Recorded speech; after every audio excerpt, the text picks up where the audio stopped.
Sabi nila sa tamang panahon, darating din yon. Matagal kong hinintay kung kailan nga ba yun mangyayari sa akin. Ilang beses kong tinanong kung kailan ba darating yung taong hindi lang basta dadaan. Hindi lang basta mangiiwan ng alaala, kundi yung mananatili at dumating ka. I didn't have to question it.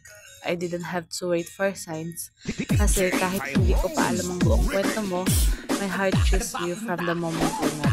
Ikaw yung gusto kong makasama sa mahabang gabi ng kwentuhan. Ikaw yung gusto kong puntahan sa dulo ng bawat pagod na araw.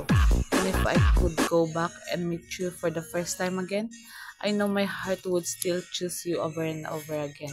Thank you for all the days you made me feel loved and appreciated. Sa bawat sandaling pinaparamdam mo sa akin, Yam, na mahalaga ako at sapat ako.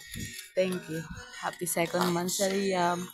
And thank you kasi ikaw yung lalaking kayang i-handle yung attitudes ko. Kayang asarin ako kahit napipikon na ako. Thank you kasi tinanggap mo ako ng buong buo. And thank you kasi mahal mo yung mga babies ko. Thank you kasi ikaw yung andyan kapag nalulungkot ako.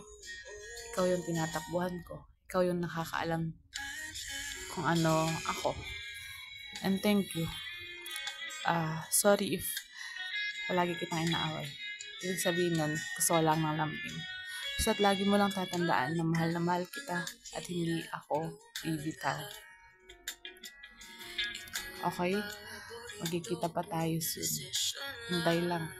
Madali lang ang buwan. Magsasama din tayo. Happy second month, Sir Yam.